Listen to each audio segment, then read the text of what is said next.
think that reading the newspapers every day, I can see why people bury their head and don't take any interest in the news, because reading the newspapers just depresses you. It just annoys you. Europe must protect its culture from mass migration. Warns Tusk, warns the EU.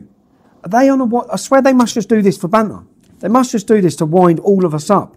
They open the floodgates, they import millions and millions of Muslim migrants, and then they tell us we need to be careful about our culture. The EU needs to protect its cultural community from mass migration by imposing tougher border controls.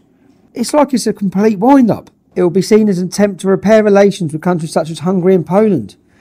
They've been hammering Hungary and Poland for saying exactly this. They've actually been trying to destroy the two countries for saying exactly that. And then they go, oh, it just annoys me. Don't jail hate preachers. This is some new QC who has said that naive returning jihadists. How do you get naive jihadists? A naive jihadist, like these people were tricked into going to Syria. Like they weren't aware that it's full of beheadings and rape and murder and butchering people. Britain's terror watchdog was last night branded horrifyingly dangerous for claiming new terror laws to prosecute extremists would be wrong.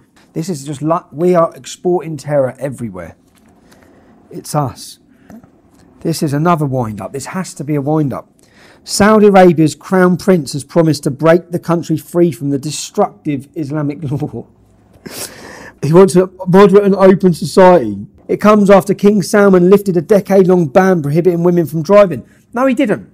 No, he didn't. They still need permission by their husbands or brothers. So it's not just that women are free to drive. They're not free to leave the house. They're not free at all. The EU must be trolling us, and the Saudi prince is trolling us. Moderate Islam. There's a story here.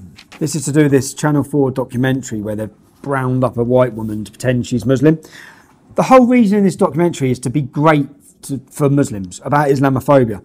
And still they're all kicking off. Still they're all complaining and moaning. Channel 4 has been accused of shocking misjudgment after dressing up a white woman as a Pakistani Muslim for a deeply offensive social experiment. The whole reason they've done this programme was to paint Islam and Muslims in a good light. And still you've got the Muslim Council of Britain not happy if they'd have consulted us. No, Baroness Farsi not happy. The usual suspects not happy. Never happy.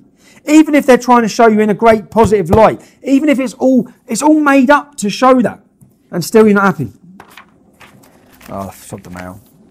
Celebs, plastic. You know, when I read these papers, it's like reading the same stories just every few days. Child abuse. This is why. One newspaper. I didn't see it in there. One newspaper. Child abuse rap 12 at court. A gang of 12 Asian men. No, they're not Asian men.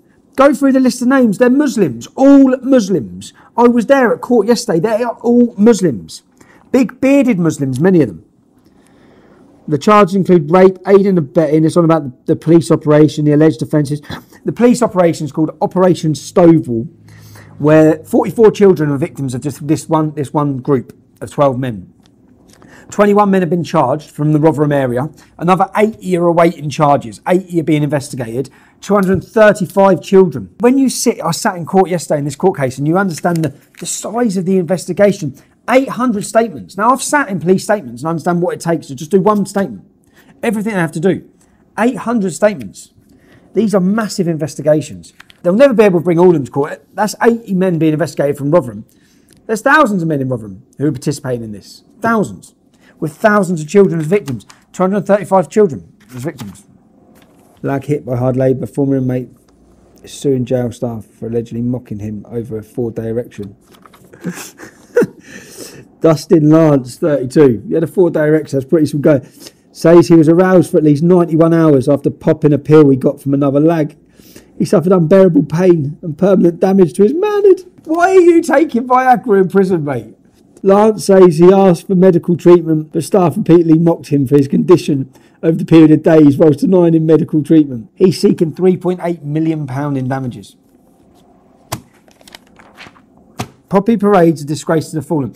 So police budgets now are going to stop the police making sure that the poppy parades are okay for the British Legion.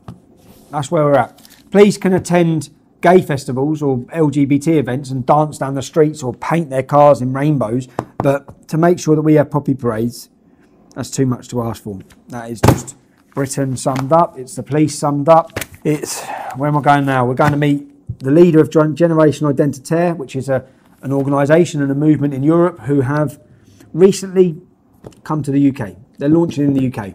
I'll bring you an interview coming up on this channel. I'll bring you an interview of their leader, what their group's about, who they are, and if you want to get interested in joining them, how you can. If you haven't already done so, become a premium member to get breakfast at Tommy's first and also access to my show.